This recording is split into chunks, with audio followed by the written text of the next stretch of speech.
Good evening, friends. Good evening, beloved. Good evening, our listeners. Good evening, neighbor. Good evening, wherever you are tonight, this evening. We want to welcome you to this talk show, again, community talk show. And we always appreciate your company here. And we want to thank you all.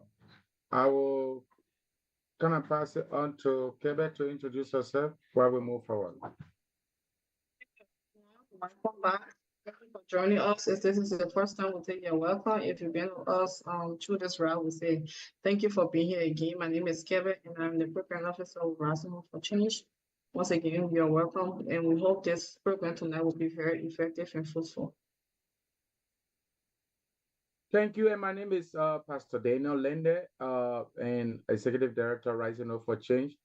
And we are happy to be joined here today again on this platform, Island Vibe Caribbean Radio Station, who are doing an incredible job to kind of keep us rolling to help the community bring information, vital information to the community.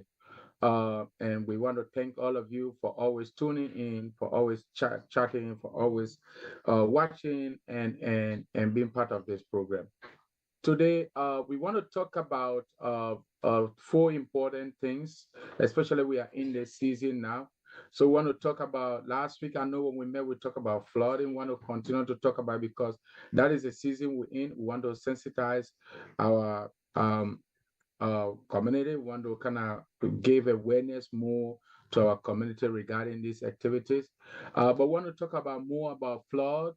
We want to talk about fire. We want to talk about tornadoes. And then if we have the time, we're going to talk about the hurricanes. Well, of course, if you tune this to any TV now, you're going to see what is happening somewhere around the Florida, the Carolina, somewhere around there about the flood that is, the hurricane that is blowing and all of that. But tonight, this evening, we want to share with us, again, this information, how we can prepare ourselves ahead of time against all of these disasters. So we're talking more about uh, hazardous health hazards, such as the flooding that affect our overall conditions, fire, disaster, and all of that. So we're talking more about that. Kevin, you want to kind of maybe run through maybe your understanding on this, and particularly why we're focusing on this?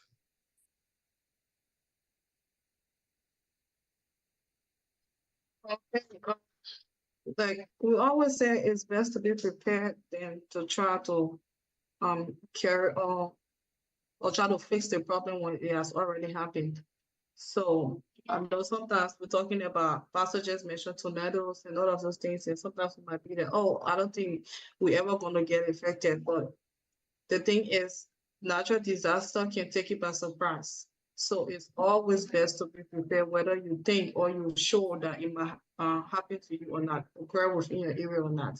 Now, speaking about flood, some of us live in environments that are flood zones that get flooded easily, and with the change of weather, right now, anything can happen. Like whether you literally within a flood zone, there are things that could happen that could make our environment become flooded.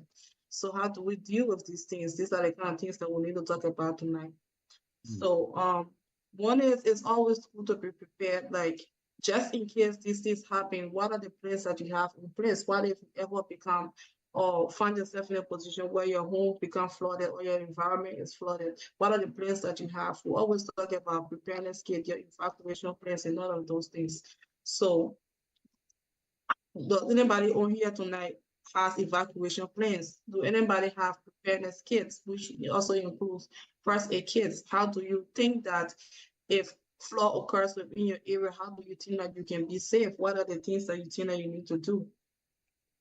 Exactly. And just so that even before we answer that critical question, we just want to provide the information to know that, especially within our community, to understand that flooding is, I know wherever you come from Africa or any part of country, sometimes we do experience flooding as well in our communities back home and so forth. So being here is hearing about flooding is not that much strange to us. So, but just for educational, informational purpose, flooding occur most part of when, mostly when we experience overflow of water, right? Mm.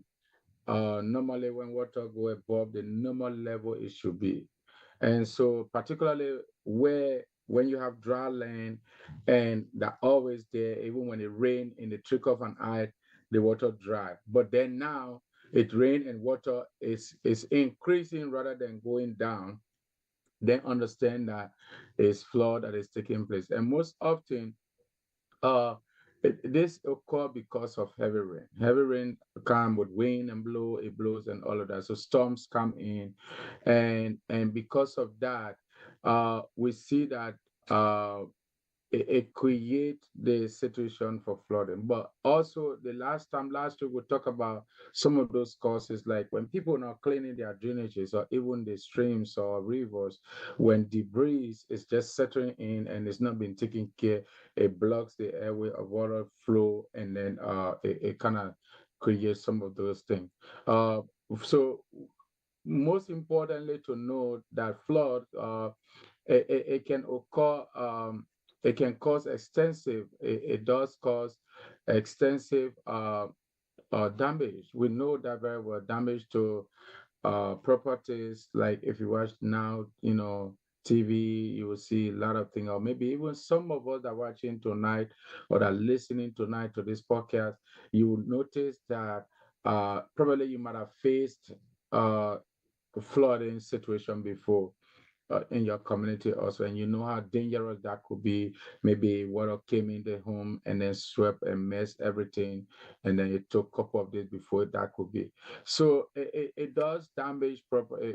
It's dangerous to property, other infrastructure, and then also natural resources. So it poses high risks of human health.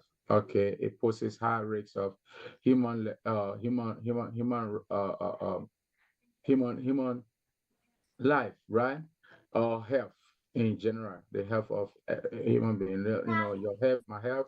And that's why I want to talk about it, because in this fall season that we are in, most communities will be experiencing these things.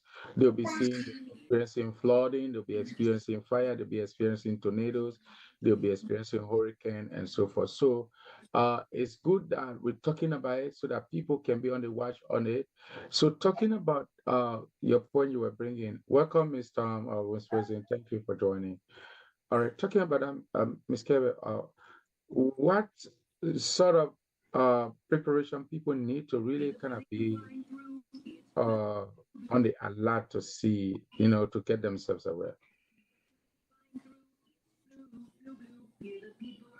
First, when preparing, one thing you need to make sure you do is have your evacuation plans and your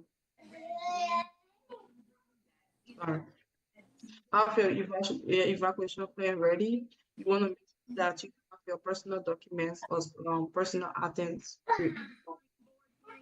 prepared within a safe space, probably within a safe box or plastic container that you can keep in. Make sure that in a home, apartments also, if they have flood insurance, you want to make sure because that is very important. Flood insurance. So if you Yes. live in a flood community, that's something you want to consider, flood insurance. What other preparation people need to kind of have in lieu of flood, and in this fall, mostly people should be expecting flood to take place. What sort of preparation you think people should have in addition to what you just said?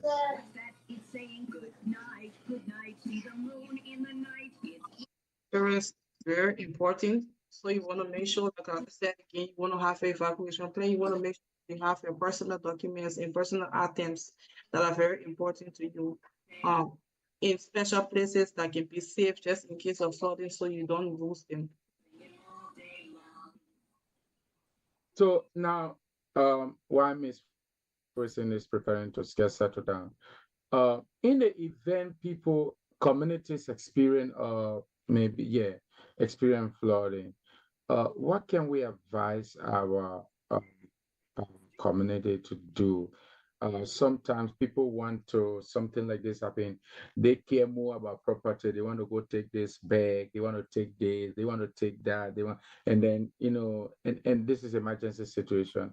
Uh, oh, what can we advise our community to really be pay attention to?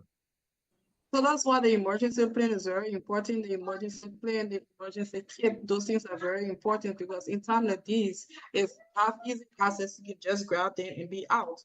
So another thing that people want to do is also pay close attention to the flood warnings and alerts. Like if you live in a flooding community, when if there's a supposed flood to happen, there are always alerts that are sent. You want to always pay attention to that. Want to listen to on radios or listen to news to know the latest or any development of what's going to happen. So just in case you have your disaster preparedness kit, everything ready, you can just grab it to go. You already have an evacuation plan. You can just know exactly what to do. Like everybody's who in your home knows exactly what the plan is. So everybody know how to get out, when to get out, where to meet out, and all of that. And for those who have homes with basement, there's one place that you want to avoid during flooding because it's most easy for the basement to get flooded. So you want to make sure that you don't have anything that is very important within the basement so that it does not get destroyed. And also avoid traveling to all the waters as much as possible. You also want to keep monitoring to know if there's going to be any changes, whether there's going to be an increase in the flood or not. So again, that still goes back to making sure that you're staying aware by listening to the local news, whether by radio or by TV.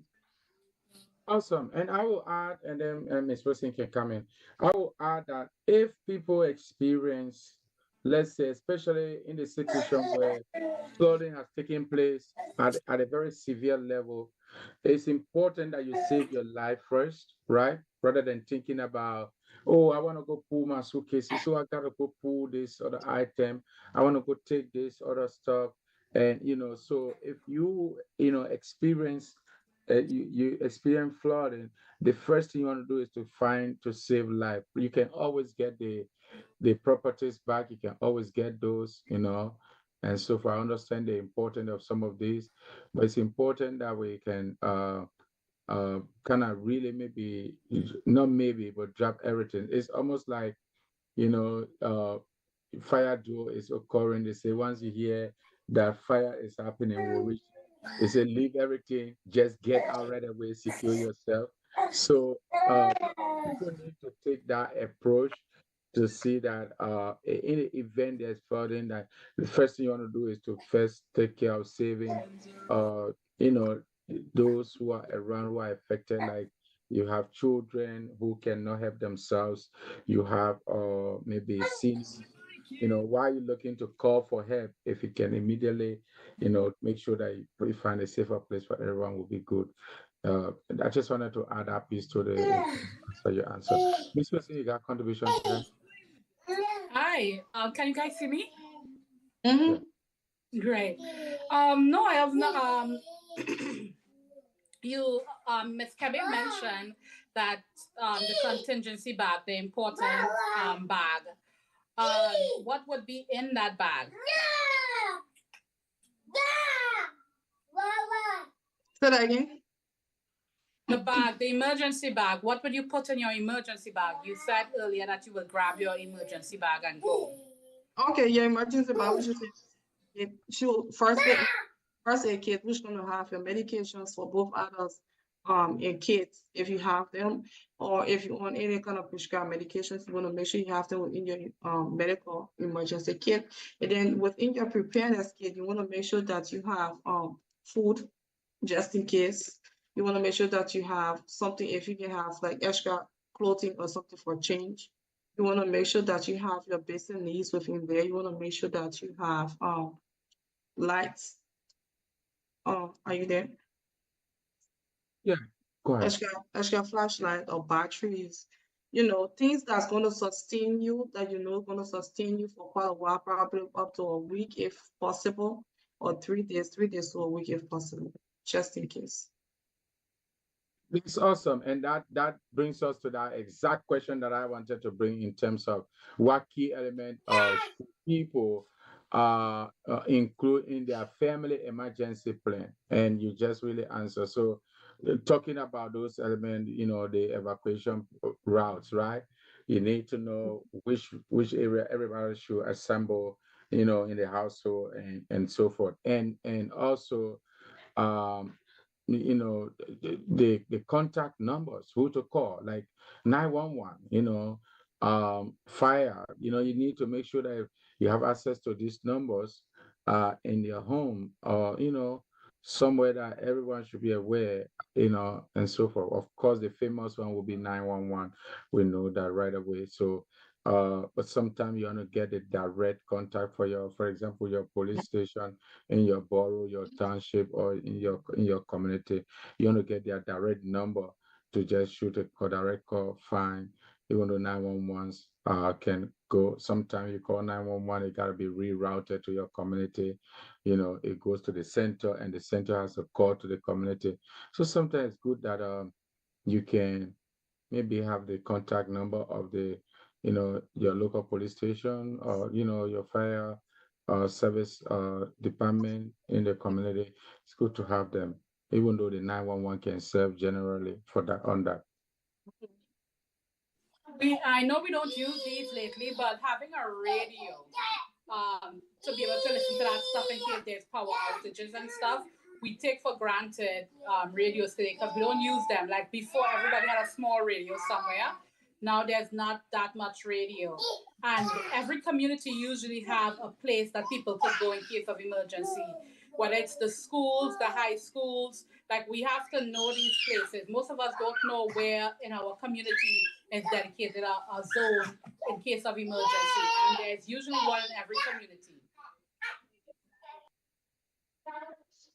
That's true. Like you just said it. I know. It's been a while though. There was somewhere that was flooded, and I think they were evacuating people, and they had a specific place that everybody needed to go. So know where to go in case of emergency, or where the gathering point is very important. That way, like you don't have to be running head scatter, and people like, where's this other person? Where is that other person? So everybody know exactly where to go if you get out of the flooded situation. Yes, good. And so talking about that, um, as a community, and it's important that you really make use of the resources that are available. All right. And how you can get these resources is by you really at least try to know the community-based organizations that are in your community. Now, don't forget that most of these community-based organizations, they render services free of charge. All right. For example, Rising Up for Change, for which we are here tonight, we render services free of charge. And so if you need information, you can reach out to us. We are located at 1620 South 58th Street. You can reach out to us at 3 Chester Park, Derby, PA 19023. And or you can email us at an odd time, at info@hfc.info. Whereas, if you have question, if you need some information, we can share with you what we know, what we have. If we don't know, we don't have, we will find a way to be able to be a help. We can reach out to other organizations because, our aim and, organization like ours and other organizations that are also doing incredible job in the community. They are there to serve the community and make the community better. So we just wanted to throw that in to make sure that that can also go in at this point. So what are some of the common mistakes people make in their preparedness plan? I think one of them is not having the right things in your bag. For example, we don't put. You need a copy of your ID. You need the important things that we take for granted, like just having an ID so people could identify you. Sometimes something as simple as there's no clean water, so one of those they have a special name for it, but the straws that you could drink any water and it becomes clean. It's $20 on Amazon. We don't think about stuff like that, having proper shoes in the bag for you and the kids, because if it's flooding, you can't run out your house in slippers.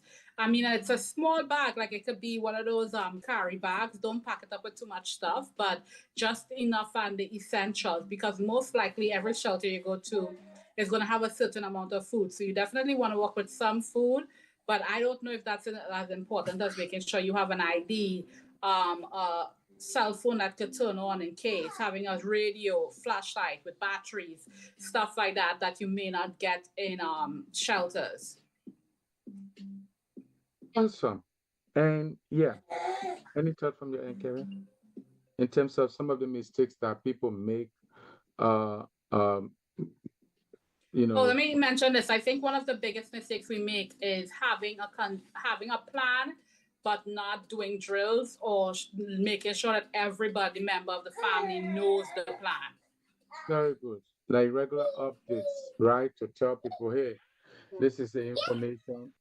But also insufficient supplies, right? Like you talk about, having things in the household or so forth, right? Sometimes people also forget um, to account for, if they have maybe pets in their homes, or maybe you know, in extreme emergency when people really rushing to do everything, sometimes people forget to do air count. So people need to review the plan they have already to make sure that everyone knows that in the event of this is what's going to happen, this is what's going to happen, and so forth.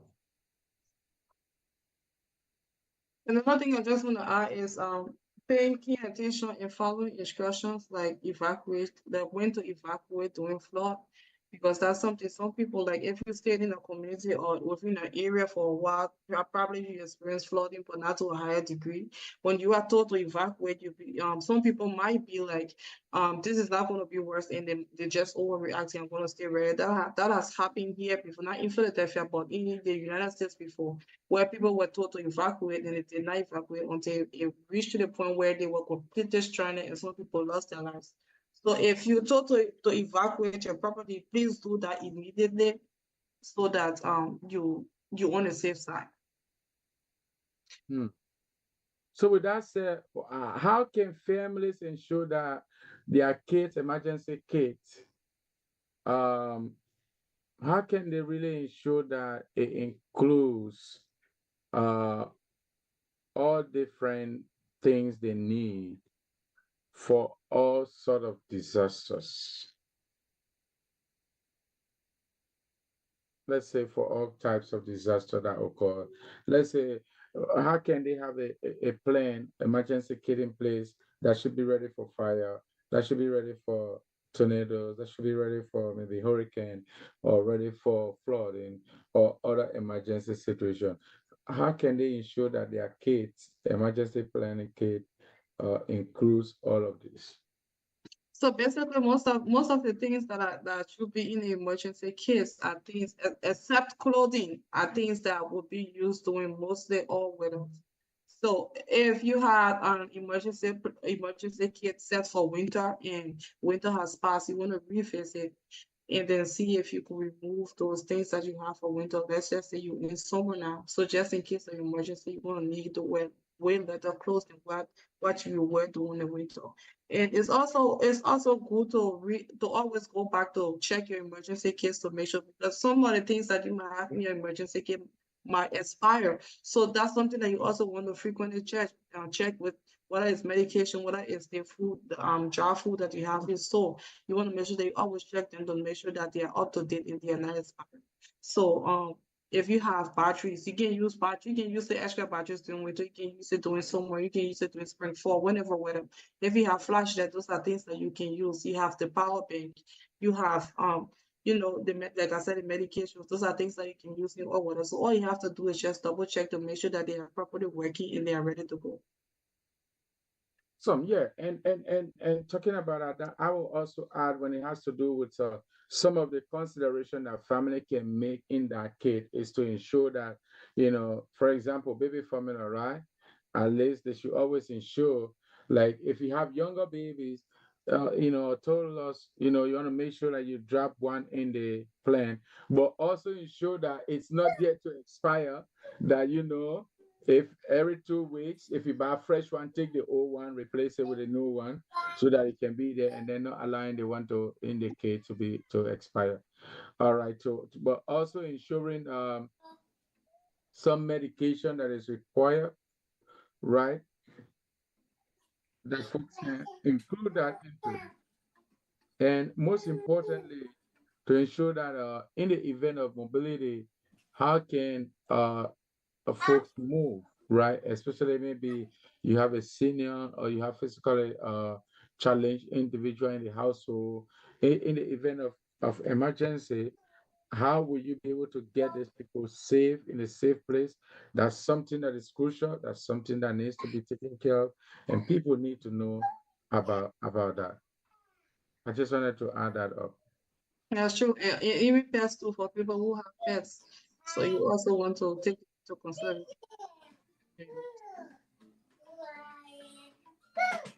So in that, and always when a disaster occur, we want to talk about the evacuation plan and the route in which people need to get out, right? So why is it so important to have an evacuation plan?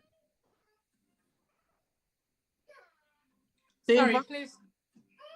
Yeah, why is it so important for us to have an evacuation plan in lieu of It helps to efficiently and come on. safely get What am I from doing?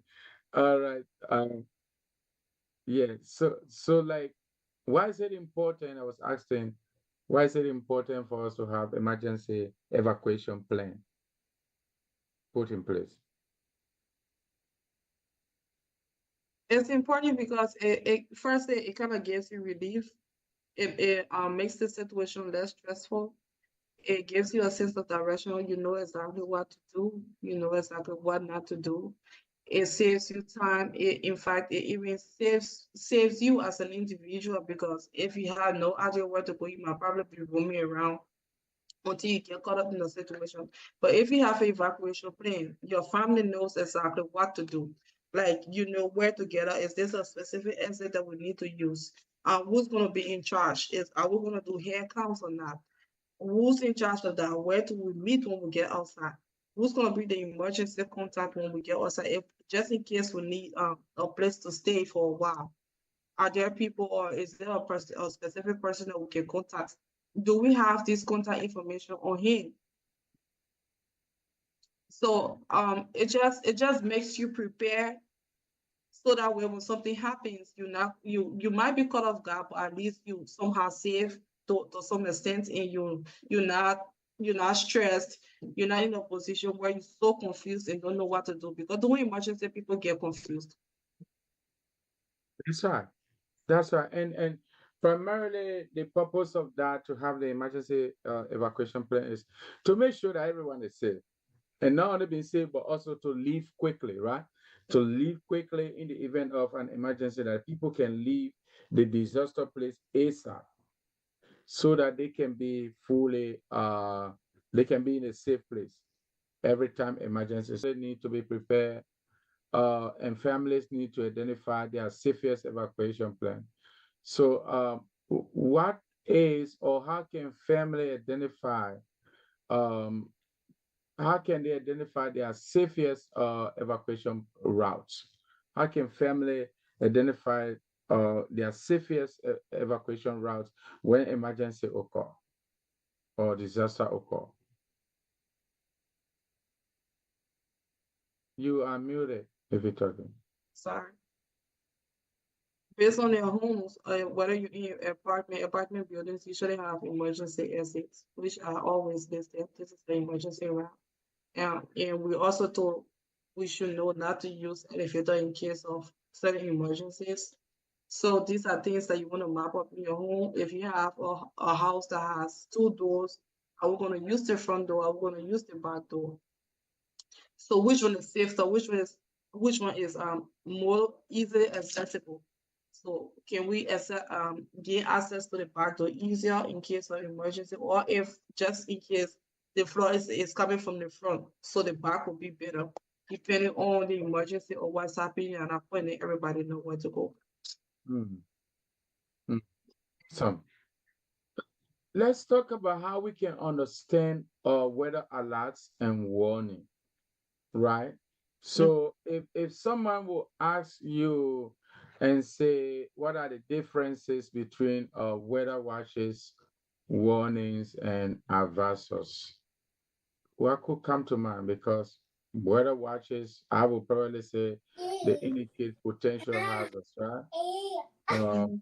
and warning signals, it kind of contributes to, it shows the threat, and of course, advisory provide information about less severe conditions. So these are the things.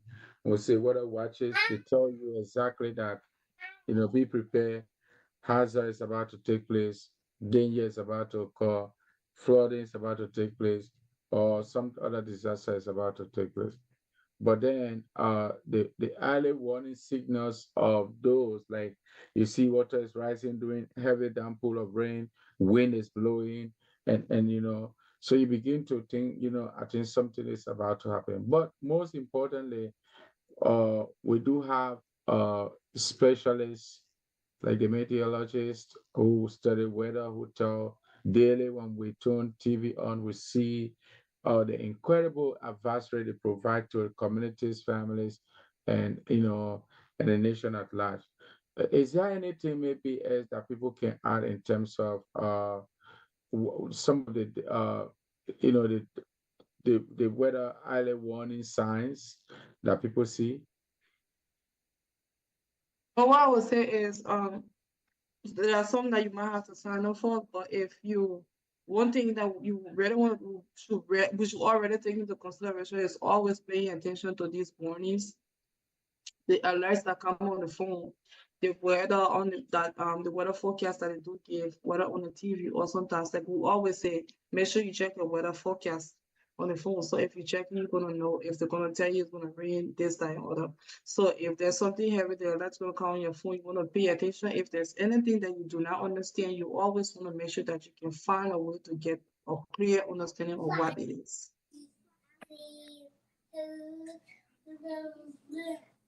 You got any for Miss Wilson? I mean, I could reiterate that. We we are fortunate today to live in a world where there's so much alerts and weather watches, and it's even when nothing happens, like the hurricane is coming, you usually know a week ahead of time before when these things hit. You find out days or sometimes hours before it does. Now we're so fortunate. Everything we have from our cell phone, our Alexas, our Google alerts, YouTube, everything alerts us so there's a storm coming. The news tells you, people talk about it. So we usually know when the weather is. Like something is another simple as a flood watch. Like it may or may not flood, but because there's a high percentage, and I think anything over 30%, they let you know that there's a flood watch. So pay attention to those things, and like Ms. Kelly said, make sure your evacuation plan is up to date. It like no, you didn't do it last a year and a half ago, and now the baby isn't so young anymore. So the stuff you pack for the baby is not relevant today. Or even your first aid kit, some things done spoil, some canned food. So keeping up to date, like check it every 6 months, make sure the batteries are working, all of that. But yeah, stay alert. And we get alerts from everywhere, so don't take that for granted. And in that stay alert, uh, what resources are available to people, to families, to that they can make use of? Well, I can't talk for anybody else, but I get a alert from Alexa on my um, every device I have, basically saying that there's a flood watch or the weather is even air quality. I get those alerts on my devices. So I get mine from Alexa mostly because I don't really watch too much news. So I set up my Alexa device to alert me if there's any important or emergencies coming up. So I get again flood watches all the time, air quality watch. If it's going to be heavy rain, if there's more than a 40% chance of rain, I get that alert as well. So I get just staying informed. There's a lot. Like you could set Google up to send you an email or text every time that is happening. So we have a lot of ways to do it. My way is through the Alexa app for Amazon. Miss Kebe, what do you use as an alert? Sorry, what? What do you use as an alert? What means do you use for an alert? My phone. All the alerts come on my phone. On your phone, right? So you get text from what Yeah, text and everything. from what news carrier? I'm not sure. Yeah, I think so. I Yeah, do so subscribe to NBC 10, Fox 29, or some of these local medias in the community. Yeah. yeah, because I'm not actively sitting and watching every news every night. Like if you watch news every day, there's some people do it religiously. You're gonna be alerted when anything is happening because you're there for the news. But for me, I don't, so I rely on the alerts, and they're available in almost every format. Whether you get a text like Miss Kebe or whether your devices go off like my Alexa. So very good. And I'm really excited, happy about your responses. Let's talk a little bit about disaster recovery strategies, right? Post disaster recovery strategies.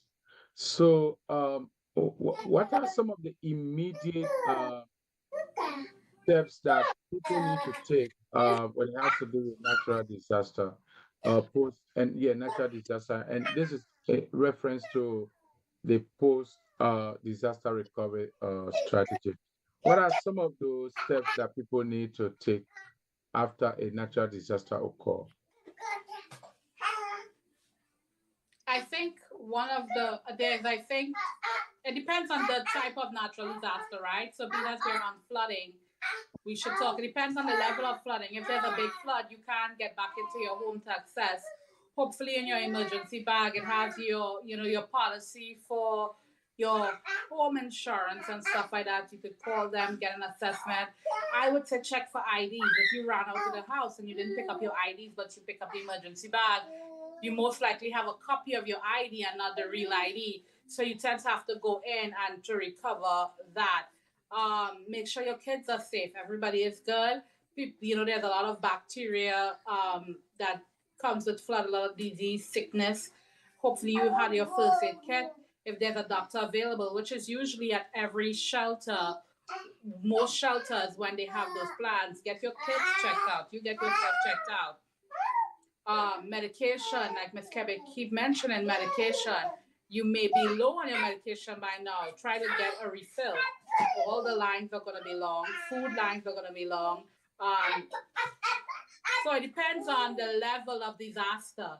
Like if it was small, going in and assessing your house, making sure your homeowner insurance is alerted for anything that's missing or damaged. If it was a major flood, which means you're not getting back into your home for a couple of weeks, you may want to just work on ID, making sure you have food for a couple of weeks, making sure you have a place to stay for a couple of weeks. Those are things that you actively have to do. Because most major disasters, they give you a voucher, right? So now you have to go and find some place to stay. Yeah. In addition to all those listed, when a disaster occurs, so the post disaster recovery strategy will be first, you want to, of course, check in to see, um, is everyone okay? If not, how many people in our midst are affected? What are injuries? And so then you want to now do assessment of the property, personal items, what is missing, what is okay, or what is partially damaged or fully damaged. You want to take that kind of stock to be able to see uh, how you'll be able to avoid hazard, uh, you know, like maybe downtown lines, that occur. So if you kind of do a quick assessment of the damage caused after the disaster, that will help kind of put things in perspective. So, just like we also have preparedness plan, the developing preparedness plan. The recovery plan can also be necessary too, which would definitely include like what Pastor just is that checking in, is everybody okay, identifying hazards. What are things that would be hazardous to us after the disaster has already happened? What are our vulnerabilities? Like what are things that we need to work on? What to do? What are things that we could have done differently prior to this state? Things that kind of contributed to what happened that we were handled, whether it was not a natural disaster or something. So yeah, developing methods and all of that to address these issues, those are things that should be a part of the post recovery plan. Like how were we affected mentally, emotionally? Did they affect us? Do we need to seek help to seek help? Which is another thing that will be very important, seeking help. Mm. Talking about help, how can a community support recovery effort? How can community support recovery efforts?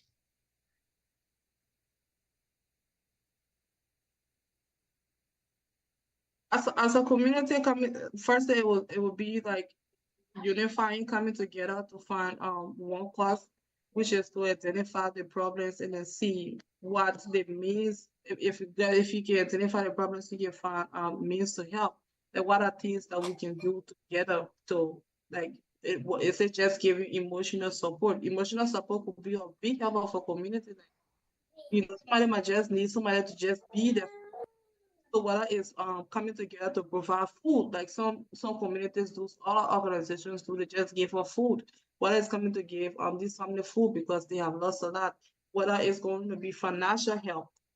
There are a lot of things that the community can do, come together to help through recovery. Mm. Exactly. A lot of things the community can do to kind of come through recovery. And, part of that could be establishing even conversations among community members, right? Because the more you meet, the more you find out the issues, the more you find solution to what is affecting the family, you can find a resolution or help that person. But also when the disaster occurs, the best way our community can get together is to rally support from one another. That could even be maybe collecting food bank, maybe collecting clothing, used clothes, maybe collecting even cash to support those who are affected and be able to kind of help them to kind of comfort them for their loss. Some of them will lose a lot of things also, but when communities gather together, it will greatly help them to support each other in that direction. I think one of the things that we have to remember as well is this is a high stress situation, right? So our attitudes are important as well. We're not the only person that's stressed out in a situation.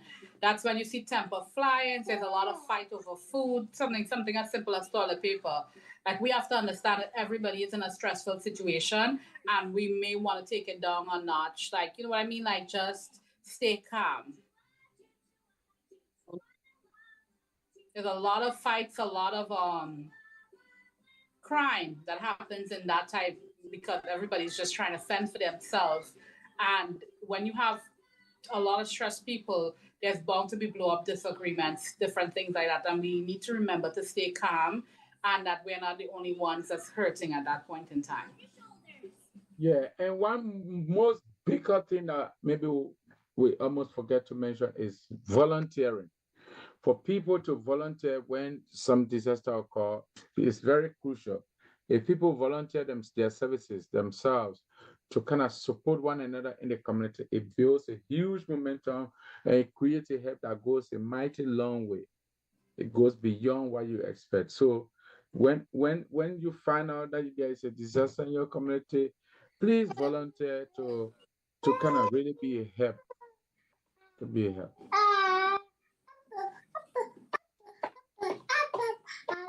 That is a very valid point. I mean, there is something that but it's very important. In a lot of situations, volunteers are like superheroes. That's right. So what role technology usually play in terms of preparedness?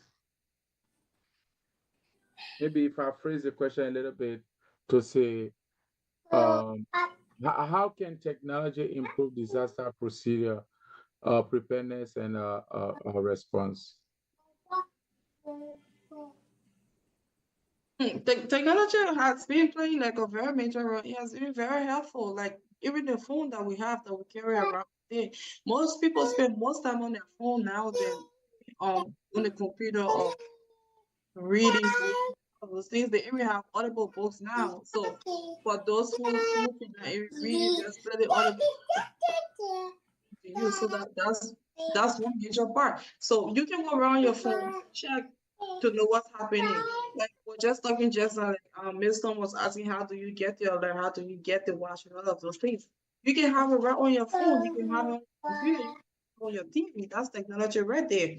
So again, you can just check on something. You can go on Google or something. Just type in, hey, what X Y Z in a passport.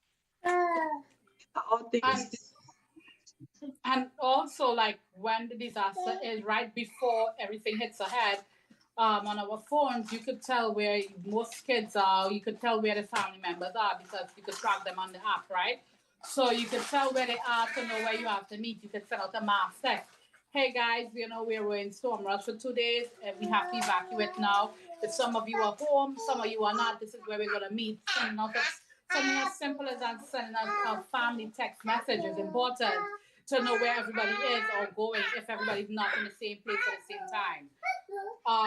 Technology helps in that way.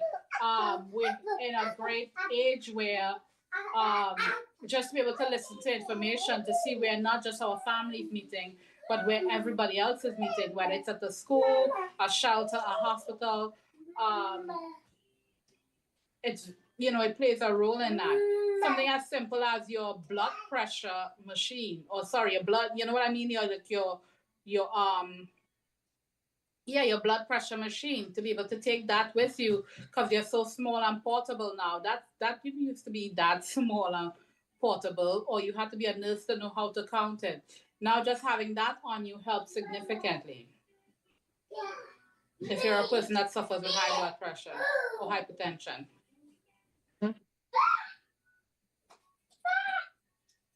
So during emergency or disaster, maybe recovery or so, people get a lot of stress. Let's say your whole home is flooded, and you're frustrated, you lose some important document and so forth. So the question is, what? And then that brings us to the stage of people not being balanced to, their mental health stage. They kind of really derail. So what sort of what mental health challenges do people really need to do people face during these health hazard thing? When disaster occur, when there is probably total challenges in terms of the disaster that occur. What are those challenges we can align um, eh, that people really face during this period?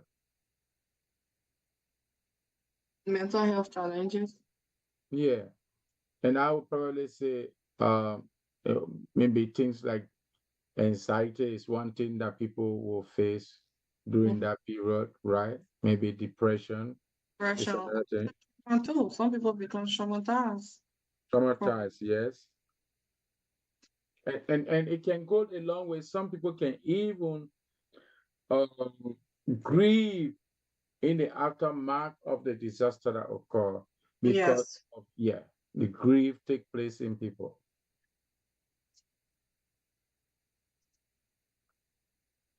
So talking about that, even as we try to wind down today's podcast on this, how can we ensure that people maintain self-care, right? Even in the extreme moment of emergency, let's say people face flooding, maybe people face fire or so forth. But how can people maintain self-care in order for them to remain balanced? And when I talk about self-care, I'm talking about um, people practicing some form of, maybe it could just be taking a time to be alone just to get through everything and understand what how your mind is run, or maybe just maybe, like I said, getting away and maybe putting a little music on to make sure that you can deal with it. I would say first they prioritize their health generally, and then your mental health should be one major part. So first they prioritizing your general health, that's getting checked, making sure that you're okay, making sure that if you suffer from any sickness or illness, maybe high BP or sugar, whatever it could be, making sure that you're okay, making sure that you're on course with your medications and your treatments, all of those things. And now checking in with your mental health. Okay, is everything okay? Am I stressed? Do I notice being stressed recently? Am I at the place where I feel that I am getting depressed? Am I suffering from anxiety or all those things? Then you take time up to try to reassess your mental state, relax and see where you're heading. If you feel that you at the place where you might need help, you definitely see help. And then goes to preparing for the emergency now, because it not being prepared kind of stresses you out even more and puts you in a state where you can even become depressed. So if you assess your health, your body, and you okay, your mental state is okay, even if it's not 100%, it's at a place where you can consider yourself a little bit, or not a little bit, but healthy, and then you can make an emergency plan with your kids and everything. In case of emergency, you in a good spot. Exactly. Yeah. You wanted to add, Mr. Oh, no, I think she mentioned everything. Just, assessing yourself on a daily basis, taking time out if you meditate, whatever you need to do to keep yourself. We should learn ourselves and learn our body. What do you need to do to keep calm? Keep calm. That's it. Some of us, So we have to stay busy, we have to volunteer, we have to keep doing that. And some of us just need a little bit of time to ourselves. So you have to know who you are. mm. Well, folks, there you have it. And today we've been dealing with flooding, especially we are in the season of flooding in the fall. But most importantly, we've been looking at kind of several areas in which you need to pay attention. And so we encourage every one of us. Last week, Monday, we talked about flooding as well. But one thing we mentioned last week that I want to bring up here is understanding the map of your community so that you know, even your home, you need to, sometimes it's, when you buy the home, the property deed, it lists the type of zone you're in, whether it's flood and so forth, all those things will be in. If you are not a homeowner when you're renting, so it's important that you maybe visit maps or talk directly with your landlord and so forth, because I mean, it's important you get yourself prepared, and that's why we are here to make sure that people prepare for the unknown. Prepare yourself for the unknown.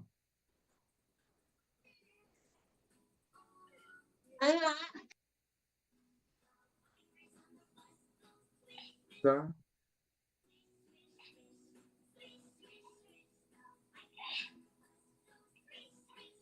are we taking break yet? The show is finished, Reverend Pastor.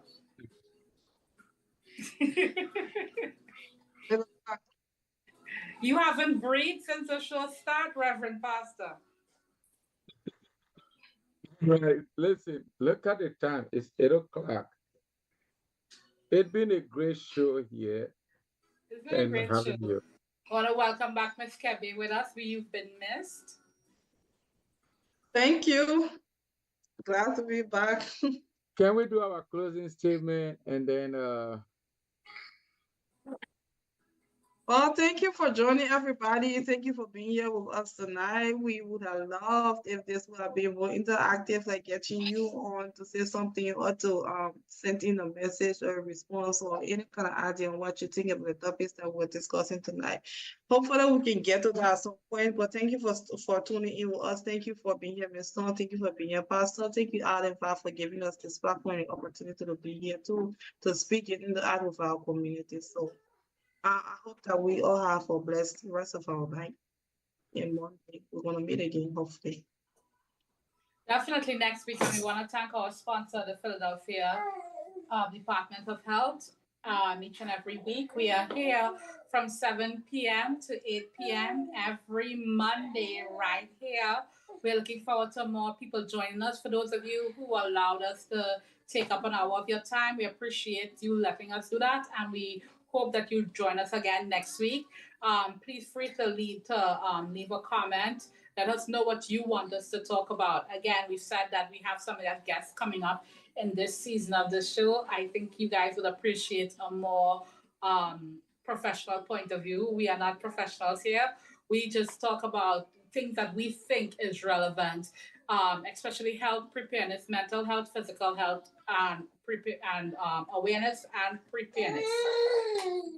So we're going to have some professionals on to talk more about that. Island Vibes, we want to say thank you. I'm Storm Wilson. I'm on with Reverend Daniel and Miss Kebby. Again, every Monday from 7 to 8 p.m. Thank you so much, listeners. Thank you for your time. Thank you for giving us your listening ear, being there in your car, in your living room, in your kitchen, or in your dining room, in your bedroom, wherever you've been today, listening and hearing us. It's been an incredible moment. And so we thank you. Until Monday, shalom, be safe. Bye. Catch me on Table Talk Show with Nikki G. The Voice. Andret Roberts, daughter of Sonny Roberts right from here, UK. the #1 Caribbean station, best in dance off. Undisputed champion, heavyweight, world great. I can make Gaza celebrate. Call it Uber now. I am coming to ya. Algunos parecen todavía viven en el siglo de la hombría, que te arreglas solo para ellos y que para tu hombre te maquilla. Up in my heart, rum in the veins. I so love my rum. Bring an next bottle again. I so love my rum. Bring an next bottle again. And more. IslandVibes.net.